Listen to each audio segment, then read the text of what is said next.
Hello and gents, I'm Lucy Reaction and this is Miscellaneous Myths Pele. Pele, the concept of God is nowhere near universal and it's fundamental error of anthropology to ascribe familiar labels to unfamiliar concepts. So it makes it easier for us to breach cultural barriers. It produces the illusion of understanding by erasing the unique traits of the unfamiliar in the process of linking it to the familiar. As such, it is important to understand that Pele is a kupua, not a god, except when he is a god, because nobody can agree. Okay. Oh, so this is Hawaiian type of god thing, because Pele, I thought I only know the footballer named Pele, but I think he was Brazilian, right? So I don't know. This is gonna be fun. Only Sarcastic Production is a great channel. You know, I love reacting to these videos from this channel because they're always awesome. They're really funny. I mean, their jokes and all the styles is awesome. Their animation style is the Japanese anime type of style that is just awesome too. So it's always fun. I wrote quite a few Only Sarcastic Production videos already. If you haven't seen them, check out the cast. There's a playlist I wrote for it. Only Sarcastic Production, something like that. Check out the playlist too, like Internet Historian, CGP Grey, Real Life Floor, Kusgazar in a nutshell, Tearzu, and yeah, let's watch this one. What kind of personality would you assign a volcano goddess? I'd say most of us would agree that temperamental would be an understatement. While Hawaii would seem to agree, as the Kupua Pele, creator of the islands as well as the goddess of fire, lightning, wind, and other such consequences of volcanoes, is something of a hothead, let's say. Real quick, Kupua is a word that's not really god and not really spirit. Disney Shapeshifters, monsters, demigod, heroic tricksters, double bodies, spirits, gods, part human, animal.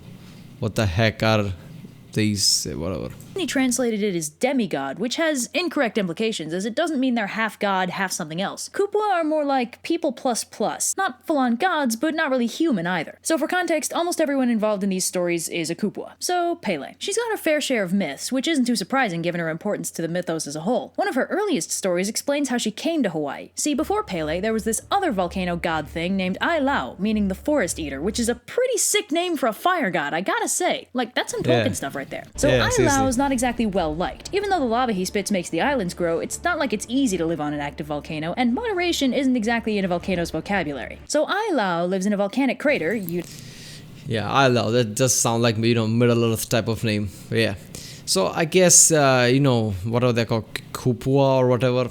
Yeah, they're not gods. So I think in this culture they assign some natural things like fire and basically god of land or something, god of volcano. These are not gods, because gods are more gods probably have more more intelligent meaning than just being a nature effects, like proper god who created everything and things like that. And whatever duties like in nature gods would have, like god of fire, god of wind, god of volcano or whatever, things like that, god of lightning. These are not gods. They are not as powerful as gods, because god's term in this culture probably means the really powerful one. So these are gods, but in their culture they don't call it god. Like how every other culture, like Greek culture, even in the Hindu culture, there's a sun god. So basically fire gods, sun gods, these won't be gods because they're not as powerful as the gods. So I think that's what it means.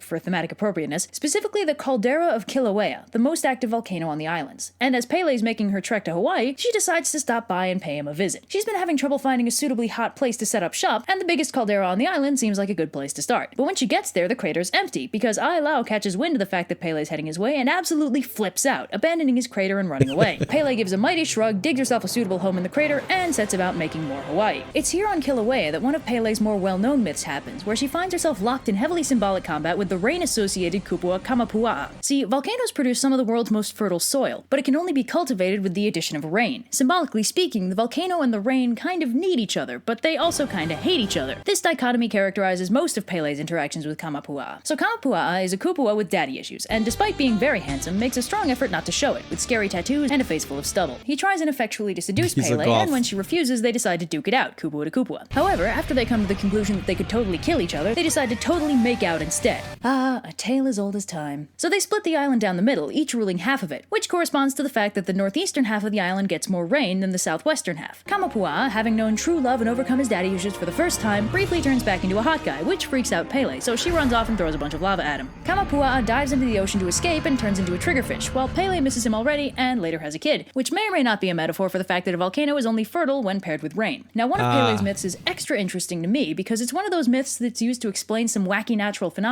In this case, people don't understand the effect of water that when it meets lava. It's explosive.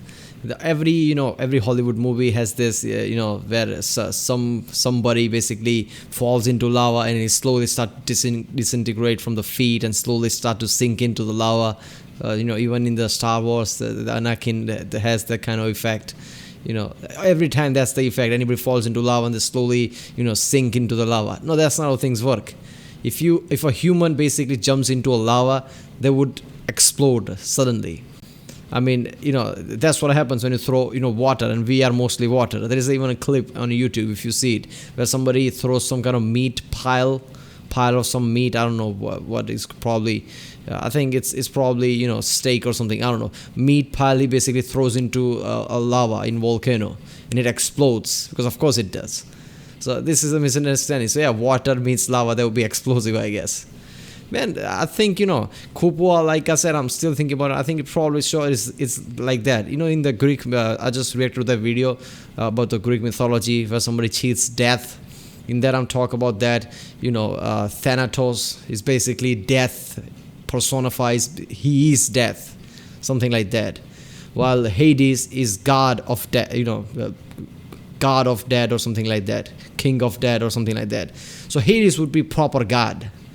While Thanatos might be Kupua, as you see it, because he literally personifies death. Like there are gods who personifies fire, wind, things like that. So I think it's that. I could be wrong, but I'm pretty sure Kupua means that.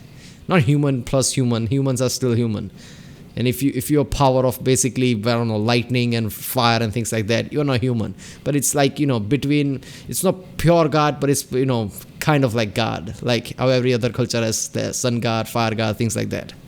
Glacier on top of one of the volcanoes on the main island. You may note this is something of an elemental contradiction, but don't worry, the mythos has you covered. So Mauna Kea, the volcano in question, has 4 resident kupuas: Poliahu, the kupua of the snow; Lilinoe, kupua of the mist; Waiyau, kupua of the underground reservoir; and Kaho'opo'okane, the kupua of the springs in Hawaii. And I really hope I pronounced that name right. So these 4 lovely ladies are partying it up with a little something called hulua sledding, more commonly known as Hawaiian lava sledding. Don't worry, I swear it's safer than it sounds. So they're zipping along, sliding down the slide, flying into the water, then coming back up to do it all over again. They're having a party when suddenly a beautiful stranger appears, calling herself Keahilele, which translates to flying fire, but I'm sure there's nothing to worry about. Yeah, no gods have more fun than these people right here. Keahilele says she's from the southern island and wants to join the sled party, but she forgot her hulua at home, so can she maybe borrow one of theirs? Keahilele turns out to be an expert sledder, and Poliahu gets super into it as a competition. They pick a couple judges from the local farmers and set about seeing who can sled down the volcano the fastest. Poliahu zips down as though the slope were made of ice, but Keahilele gets down there so fast her sled is trailing sparks. Or maybe that's just the respective elemental flashiness. Either way, the judges hem and haw for a bit before declaring Poliahu the faster sledder. This displeases Keahilele. Okay, I thought she was way faster than he is. Even the sled was, causing sparks. So won't she be the faster one? Who gets extremely irritable and causes an earthquake. The volcano starts spitting fire, and the 4 local kupua all realize simultaneously that they just called Pele a loser. Whoops. So Pele resolves to destroy Mauna Kea and their precious lava slip and slides, so she starts throwing chunks of lava while the other 4 kupua sprint up the mountain. The island starts erupting, which is bad news for everyone, so Poliahu and friends spring into action. Poliahu whips up a blizzard, Lilinoe blankets the ground with mist, and Waiyau and Kaho'opo'okane do their water thing. The end result is that the mountain gets capped with a huge mass of snow and ice, and the glacier spreads all the way down the mountain, blocking all. How does the mist help again? I feel like she was just there and she's like, okay, I can't do nothing, so I'm just gonna do my thing, whether it helps or not. Off all of Pele's lava access. This leaves her relatively powerless, so she leaves. A little bit of fun real stuff here. There's an ancient quarry on Mauna Kea where basalt was— Oh, wait a minute. So she's not directly personifying lava, I guess. She needs an access to it. So, if you cut off her access to lava, she's powerless. So she's this human-like creature who has power of all these things. but she needs an access to those things. If you cut off somehow, you become powerless. So it's not like even if you put ice over the lava, she is lava in one way, so she could just say screw you and just melt the ice. No, if you cut off her access to lava, she becomes powerless. So that would make her something like, superhero or something of today's standard. Like she has power of all these things, but she needs access or whatever. Was mined. There's evidence that Mauna Kea was volcanically active at a time when a glacier was forming on top of it, leading to that basalt deposit. The story is basically an anthropomorphization of what was probably a legit geological event, which is pretty sweet. Pele's folklore Oh, extends it's damn sweet. Whenever mythology has any kind of real basis behind it, it's just awesome. into the modern day, where supposedly she takes the form of an old white woman and asks for booze and smokes. If you help her out, she'll spare you and your family from the subsequent volcano party. If you don't, well, no party like a Pele party. I love that one. Look at that. She goes as an old lady, give me booze and cigarettes. They give her like, oh, sweet. And look at her face there. And if they don't give her, she gets pissed off. Volcano party. If you don't, well, no party like a Pele party. I have a dream. I hope. Kamapuas was alternatively described as super handsome and super ugly in the sources I used. Okay. Will come true. You're here with me. Apologies in advance if I unknowingly gave him some horribly offensive tattoo design. I did as much research as I could and found pretty much nothing. And I'm here with you. You guys should go see Moana. Wish that the Okay. Why? Because it's not accurate or something? I don't know. Yeah, okay. This was good, man. Pele. This is, every culture basically see any powerful creature that associated with some kind of a natural thing, like fire god, wind god, storm god, or whatever. In here, god of creating land and volcano and lightning. They are always considered god, but in this culture it's probably like, okay, they are not as powerful as god, as like the god who basically created everything, controls things or whatever, but they are still god-like, so they are kupua or whatever. That makes sense. Alright people, that was Miscellaneous Miss Pele. If you like my reaction, don't forget to like and subscribe. Check out the reaction today. There's a link in the description. Check out the cast follow playlist. Check out the end cards, and I'll see you next time. And if you want me to react to some video, even from this channel, comment down which video should I react to next. And yeah, I'll see you next time.